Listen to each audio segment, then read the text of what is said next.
السلام عليكم ورحمة الله وبركاته أعزائي السادة المشاهدين، أهلا وسهلا بكم في الحلقة الثالثة من مراجعة ومناقشة كتاب عالم أغنية الجليد والنار، التاريخ الذي لم يروى عن ويستروس ولعبة العروش.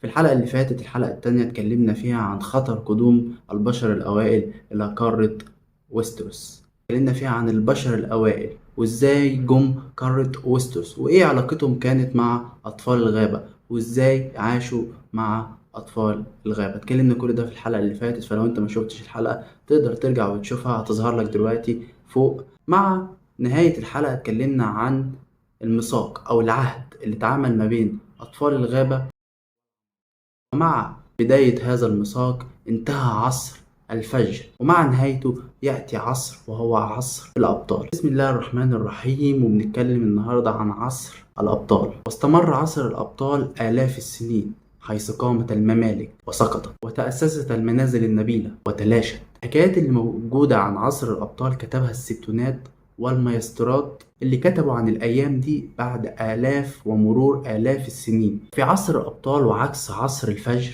عصر الفجر اللي كان موجود فيه العمالقة وأطفال الغابة اللي ما سابوش حاجة تتكلم أو تحكي عنهم، لكن البشر الأوائل تركوا الأطلال والقلاع القديمة التي تؤكد بعض أجزاء الحكايات والأساطير. عصر الأبطال بدأ زي ما قلنا مع بداية الميثاق أو العهد، امتد عبر آلاف السنين اللي عاش فيها الأطفال الغابة والبشر الأوائل في سلام. تنازل أطفال الغابة عن الكثير من أراضي البشر الأوائل، حيث أصبح لدى البشر الأوائل الأراضي والكثير ليتوسعوا أكثر وأكثر، والتوسع من أراضي الشتاء الدائم إلى شواطئ بحر الصيف. وتعاون البشر الأوائل مع أطفال الغابة، وفي منهم وبعض من البشر الأوائل اعتنقوا ديانة أطفال الغابة، الآلهة القديمة. أطفال الغابة علموا الرجال الأوائل أو البشر الأوائل، نقدر نقول عليهم البشر الأوائل أو نقدر نقول عليهم الرجال الأوائل. أطفال الغابة علموا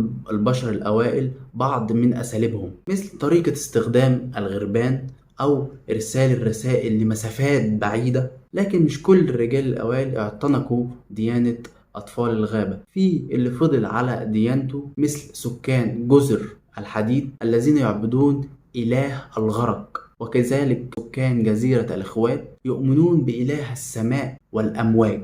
اللي كان بيميز عصر الأبطال إن كان فيه الكثير من الحصون والقلاع وملوك وممالك اللي شكلت أساسيات الممالك السبعة اللي احنا عارفينها النهاردة. ومع ازدياد أعداد الملوك واللوردات العظيمة، في منهم اللي ازدهر وتوسع، ومنهم اللي انقرض، في منهم اللي أثبت إنهم أقوى من بقيتهم، اللي أثبت قوته. ومن هؤلاء الملوك والعوائل عائلة الستارك، ملوك الشمال والشتاء وسادة وينترفيل، وعائلة بولتن أشد أعدائهم اللي حكموا في نفس الفترة، وكانوا بيسموهم الملوك الحمر. وفي عائلة البروكنز اللي تقاتلوا مع الستارك برضو. تقريبا أي عائلة كانت بتبقى موجودة تروح داخلة في حرب مع الستارك، كما يقال في الأغاني في معركة الألف سيف. ونذهب إلى وادي أرين. حكم كريفن كينج، وتم بناء البوابة الدموية اللي تحطم على أعتابها وبوابتها آلاف الجيوش. عائلة ترايدنت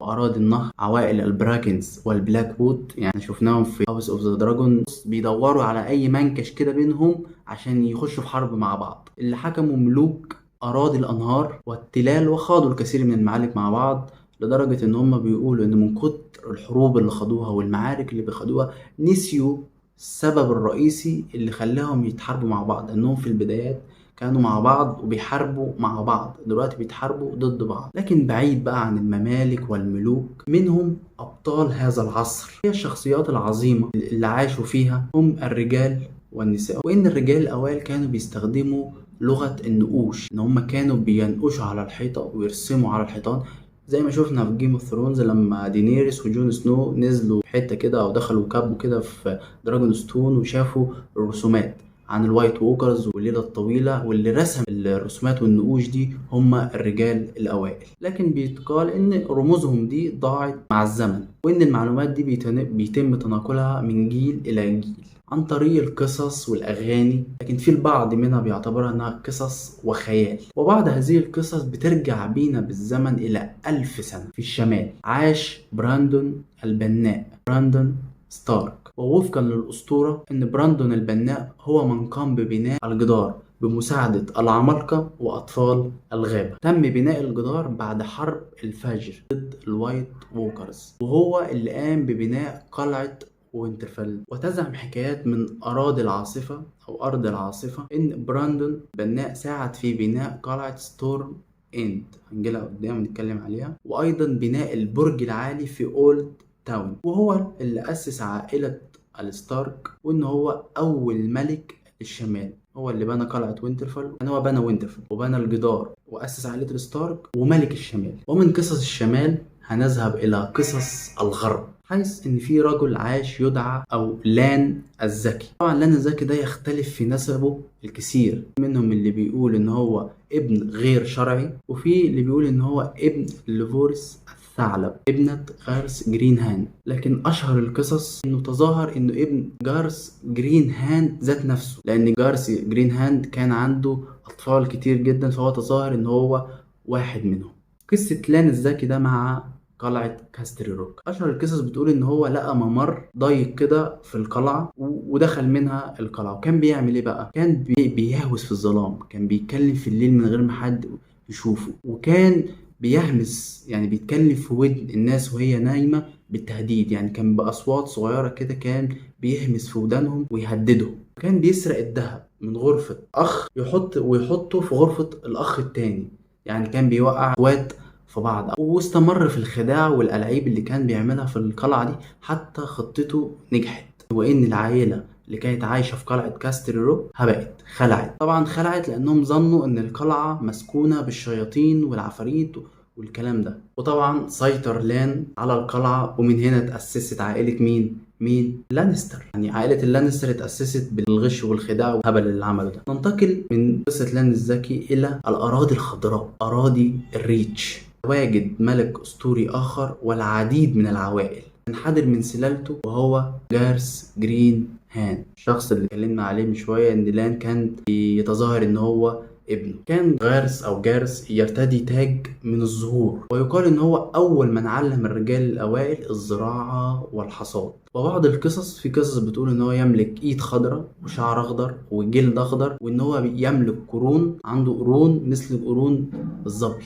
وفي حكايات تانية بتقول ان هو بيموت في الخريف وبيرجع يتولد في الربيع. في بعض الاساطير في الريش بتقول ان هو اول ملك على الرجال الاوائل، لكن في الشمال مختلفين مع هذه القصة، وان في بيقول ان هو مجرد ملك معاصر من براندون البناء. لكن المايسترات برضو عندهم رأي آخر، يقول إن هو مجرد ملك صغير قاد الهجرة إلى ويستروس. وابن جارس جرين هاند هو ذا جاردر، مؤسس عائلة جاردر ملوك الريتش. ونذهب بعيدا، نروح عند البحر على الجزر الحديدية أو جزر الحديد. الملك الرمادي، ملك جزر الحديدية. الملك الرمادي بيقال إنه حكم لمدة 1007 سنوات. وليه هو أصلا سمي الملك الرمادي؟ هو سمي الملك الرمادي لأن لون شعره ولون دقنه ولون عينه لونهم كان لون رمادي، لذلك سمي بالملك الرمادي. ايه قصص بقى الملك الرمادي؟ قصته هو ان هو قتل تنين البحري ناجا، وان من عظام التنين ده بنى قاعته. ويقال عنه ان هو تزوج حرية بحر حتى يتمكن اطفال ان هم يعيشوا في البر والبحر، في الارض والمية. ونوصل لنهايته ان هو راح واخد تاجه الخشبي اللي عمله وحطه على جنب كده، وانضم الى اله الغرق البحر. وان الملك الرمادي ده كان عنده 100 ابن، لكن بعد ما مات ال100 ابن دول دخلوا في حرب ما بينهم وبين بعض، وما فضلش منهم غير 16 واحد عايش بس. وال16 واحد اللي عاشوا دول اتقسموا بقى الجزر الحديدية بينهم وبين بعض. ونذهب الى ارض العواصف او ارض العاصفة. عاش المحارب دوران وفق الاسطورة. حب دوران إليني ابنة اله البحر واله الريح، وهي برضو بدلته بنفس مشاعر الحب والكلام ده، وارادوا ان هم يتجوزوا. لكن طبعا الالهة ما سمحتش بالكلام ده وما سمحتش ان هم يتجوزوا، لكن بالرغم من اعتراض الآلهة ان هم اتجوزوا فعلا. وفي منزل فاخر كان انتقام الآلهة كبير جدا، وعاصفة دمرت قلعته، قلعة دوران، وقتلت عائلته بالكامل. ولكن دوران اللي انقذه حبيبته ابنة اله البحر إليني. هي اللي أنقذته. في وقت ما هو غضبان ومتضايق من اللي حصل، أعلن الحرب على الآلهة وقرر بالعند فيهم إن هو يرجع يبني القلعة من تاني. لكن القلعة برضه ما قدرتش إنها تصمد قدام العاصفة أو العواصف اللي كانت بتحصل وقتها. لكن عمنا دورن ده ما عندوش يأس ولا أي حاجة ولا استسلم ولا بتاع، رجع يبني القلعة دي تاني من جديد، لكن اتحطمت كلها، اتدمرت كلها بسبب العواصف العظيمة اللي كانت بتحصل. لكن في قلعة واحدة هي اللي صمدت قدام كل العواصف دي، ويقال إن اللي بنى القلعة دي هو براندون البناء، بمساعدة طبعا أطفال الغابة. هو تقريبا براندون البناء أي حاجة بناها هي قدرت إن هي تصمد، والقلعة دي سماها ستورم إند. ودورون هو مؤسس عائلة دوراندون، ملوك أرض العاصفة. وكده نكون اتكلمنا عن بعض هذه القصص والأساطير عن عصر الأبطال والملوك اللي كانوا موجودين أو اتواجدوا في الوقت ده، اللي هم أسسوا شكل الممالك السبعة اللي نعرفها دلوقتي. وكده نكون وصلنا لنهاية الحلقة، اتكلمنا فيها عن عصر الأبطال، عن ملوك وعن اللوردات وعن القلاع وعن شكل ويستروس اللي وصلت ليه. لو وصلت معانا لحد هنا ما تنساش تعمل لايك وتشترك في القناة وتفعل زر الجرس عشان أول ما الحلقة الجديدة تنزل توصلك على طول. كان معاكم أخوكم إسلام، أتمنى تكونوا استمتعتم. سلام.